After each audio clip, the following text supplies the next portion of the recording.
E se eu te dissesse que a Atlântida nunca esteve no fundo do Oceano Atlântico?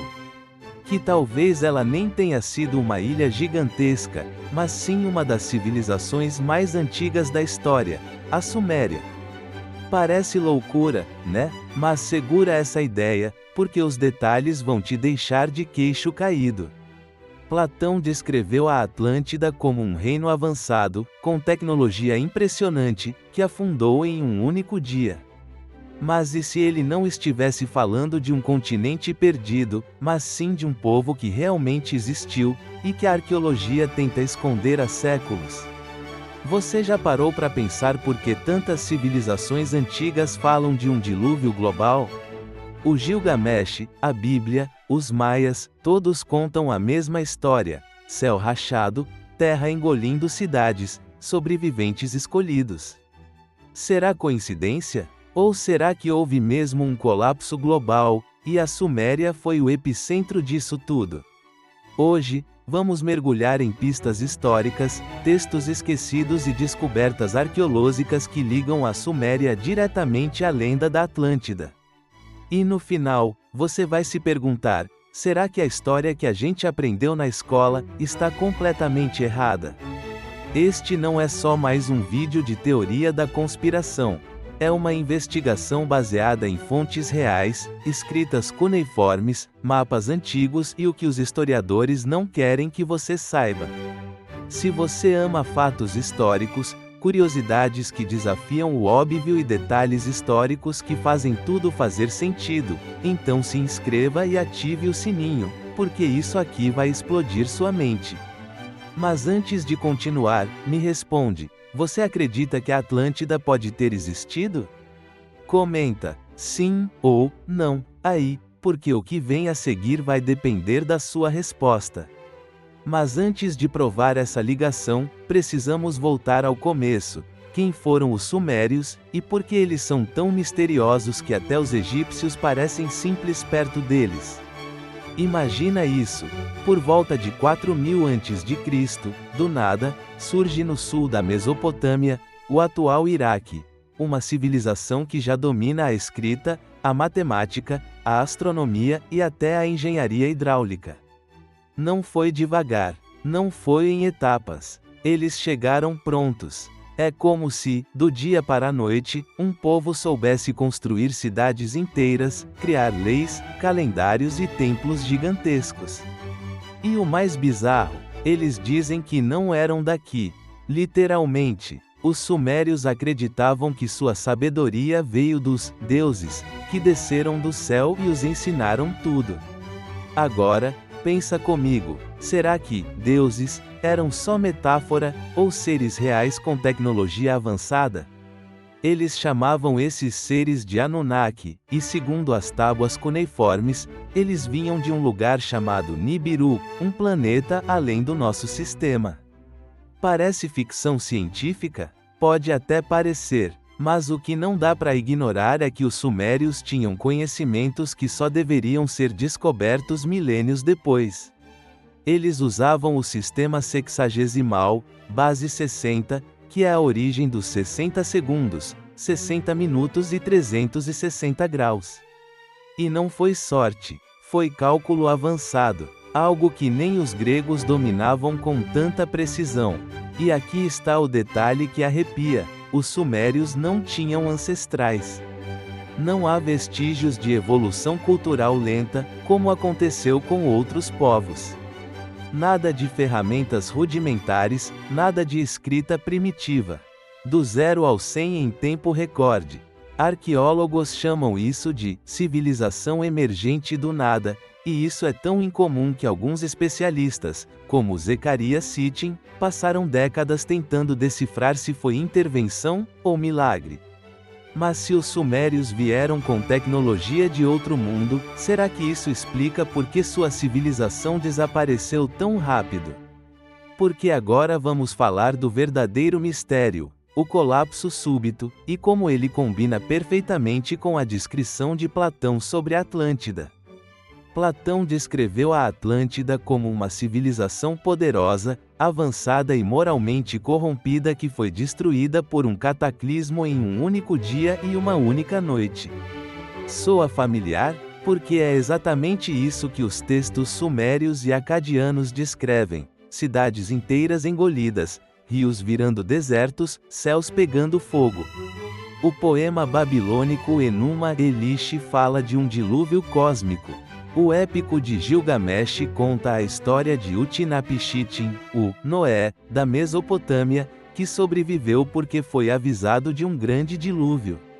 E não é só mito. Há camadas de lama e sedimentos em Ur, Eridu e Lagash que datam exatamente desse período, entre 2900 e 2600 a.C.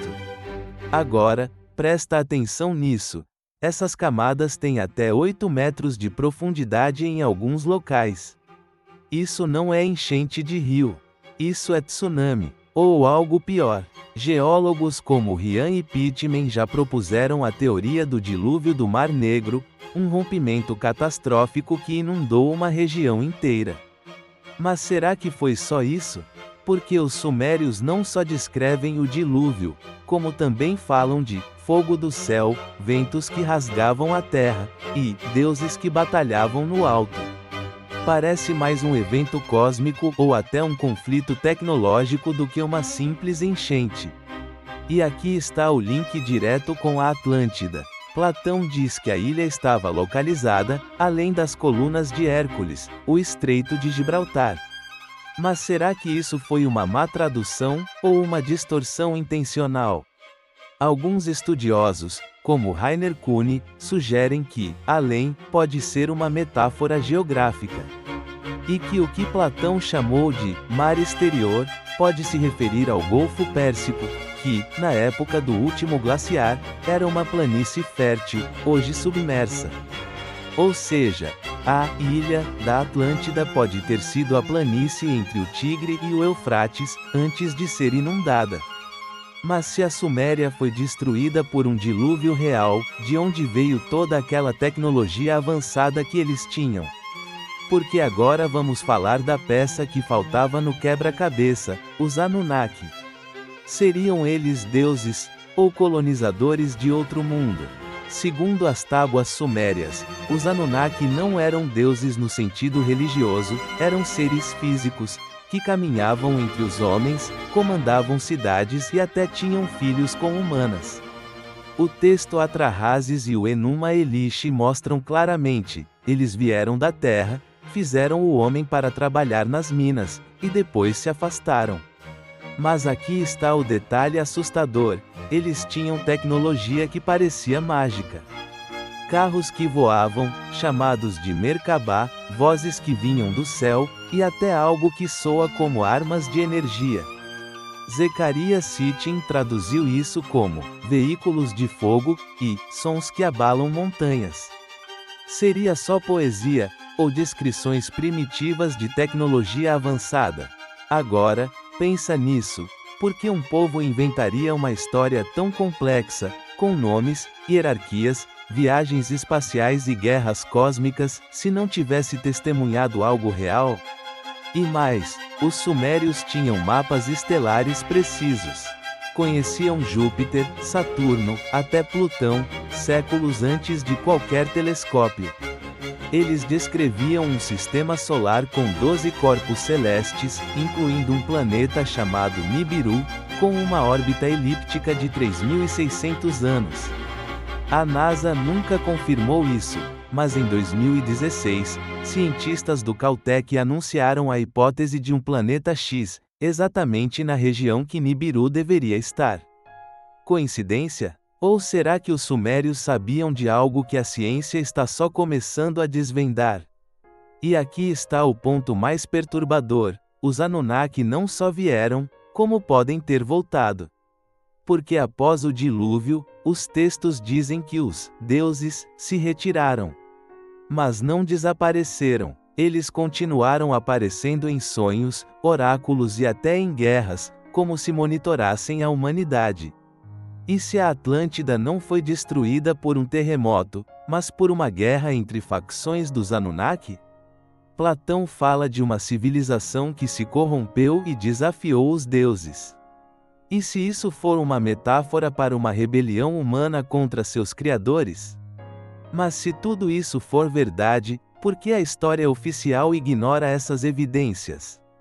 Porque agora vamos falar do que ninguém quer que você saiba, como a arqueologia moderna apaga pistas inconvenientes, e por quê? Você já se perguntou por que a maioria dos livros de história fala pouco sobre os sumérios? Ou por que descobertas como as tábuas de Neiju ou os artefatos de Cafaja são raramente mencionadas em aulas? A verdade é que a arqueologia oficial tem um padrão: tudo que desafia a linha do tempo tradicional, da agricultura às cidades, é marginalizado. Quando se encontra uma estátua suméria com conhecimento astronômico avançado, a resposta é simbologia religiosa. Quando se descobre uma máquina parecida com um motor elétrico, como a bateria de Bagdá, dizem que era um objeto ritual. Mas quantas coincidências simbólicas precisam acontecer até a gente admitir que talvez estejamos errados? E não é só omissões. É censura ativa. Já aconteceu de arqueólogos terem seus financiamentos cortados por sugerirem que a Suméria era mais antiga do que o aceito. Ou de museus guardarem tábuas com textos inconvenientes nos porões. Em 1936, o arqueólogo Leonard Woolley, ao escavar em UR, encontrou camadas de lama pura com restos humanos, prova clara de um dilúvio massivo.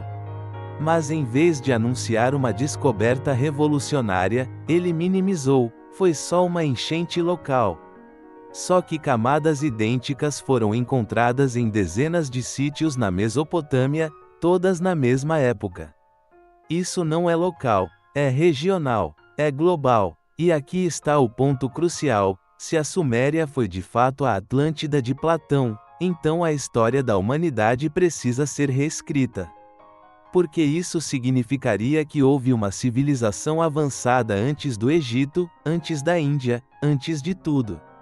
E que ela foi destruída, não por falhas naturais, mas talvez por conflito, tecnologia descontrolada ou intervenção externa. Se isso for verdade, então o que sabemos sobre o progresso humano é uma ilusão. E pior, se os Anunnaki voltarem, será que a humanidade está preparada para encará-los de novo? Agora você tem todas as peças do quebra-cabeça. Mas a pergunta final não é sobre o passado, é sobre o presente. Porque se a Atlântida foi real, e foi aqui, o que isso diz sobre onde estamos indo? Então, a Atlântida era a Suméria. Não sei se podemos afirmar com 100% de certeza, mas as evidências estão lá: o dilúvio, a tecnologia avançada, o colapso súbito, os deuses que vieram do céu. Tudo bate. E o mais assustador, podemos estar repetindo a mesma história. Se você acha que isso é só curiosidade histórica, pense de novo. Porque se civilizações já caíram por orgulho, corrupção e tecnologia fora de controle, será que estamos no caminho certo? Comenta aí: Atlântida foi real, ou mito bem contado? Quero saber sua teoria. E se este vídeo te fez questionar o que você aprendeu, inscreva-se agora, ative o sininho e compartilhe com alguém que precisa ver isso. Porque a verdade não sã, ela só espera alguém corajoso o suficiente para procurar.